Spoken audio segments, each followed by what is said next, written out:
Subscribe now and press the bell icon. Never miss an update. अस्सलाम वालेकुम दोस्तों, फिर से एक बार इस्तकबाल करते हैं आपका हमारे चैनल शेख ब्रदर्स में। अगर चैनल पर नए हैं तो चैनल को कर दीजिए सब्सक्राइब और वीडियो को कर दीजिए लाइक।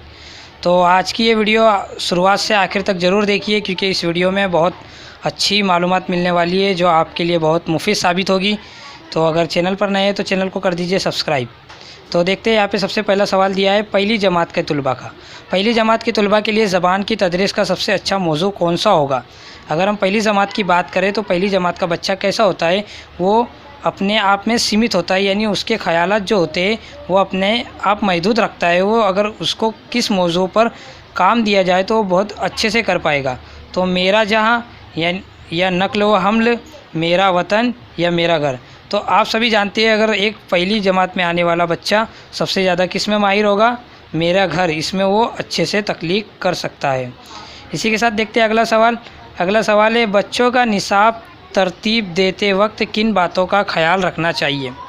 अगर हमको बच्चों के निसाब को तरतीब देना है तो हमें किन बातों का ख्याल रखना चाहिए कि बच्चों की नफ्सियात और दिलचस्पी का, माशियात का, सियासियत का, समाजियात का। तो माशियात, सियासियत और समाजियात ये तीनों को काट के सिर्फ बच्चों की नफ्सियात और दिलचस्पी को हमें ध्यान में रखना चाहिए।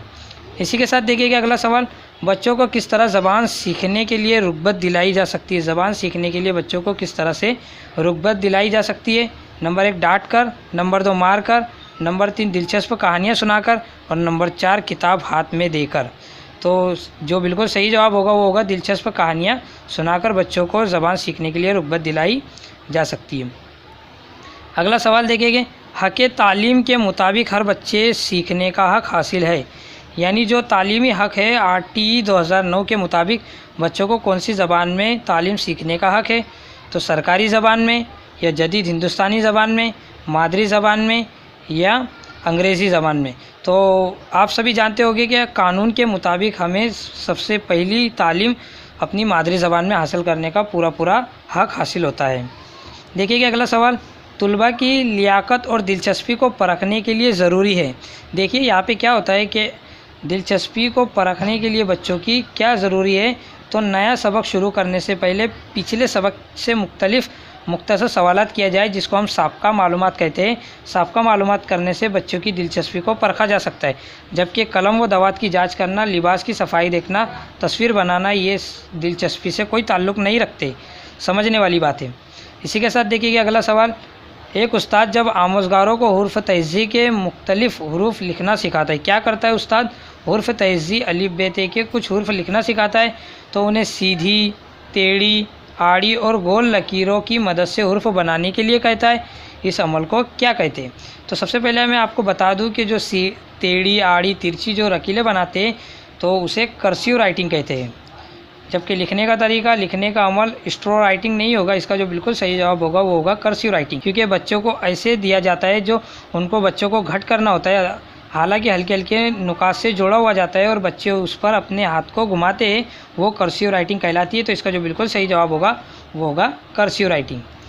इसी के साथ देखते हैं अगला सवाल, आमोज़गारों में बोलने की महारत को सबसे बेहतर ढंग से फ़रोग़ दिया जा सकता है तो उन्हें मौका फ़राहम किया जाए।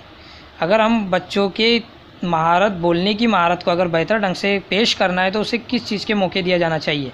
नंबर 1, हकीकी ज़िंदगी जैसे माहौल में ज़्यादा से ज़्यादा बात करने का मौका दिया जाए, या ज़बान की साख्त का तज्ज़िया करने का, मॉडल ऑडियो CD सुनने का, मुश्किल मतन पढ़ने का। तो इसका जो बिल्कुल सही जवाब होगा उनको हकीकी ज़िंदगी से जोड़ना है। अगर हम NCF 2005 के ऊपर अमल करते हैं तो उसके मुताबिक हमको बच्चों की हकीकी ज़िंदगी जैसे माहौल से ज़्यादा बातचीत करने के मौके दिया जाना चाहिए। अगला सवाल देखिए कि बहुत सी ज़बानें सीखने का मुनासिब मौका कैसा होता है। तो बच्चों के लिए मुश्किल नहीं होता है, यह फितरी होगा। बच्चों के लिए एक बोझ होगा, बच्चों के लिए मुश्किल होगा। तो बोझ और मुश्किल को काट देते हैं, फितरी तो नहीं होगा, क्योंकि फितरी ज़बान सिर्फ बच्चा मादरी ज़बान सीखता है। तो बच्चों के लिए मुश्किल नहीं होगा। इसका जो बिल्कुल सही जवाब होगा वो होगा नंबर 1 कि बहुत सी ज़बानें सीखने का मुनासिब मौका बच्चों के लिए मुश्किल नहीं होगा। अगला सवाल देखते हैं, सूतिया यानी फ़ोनेम्स किसे कहते हैं।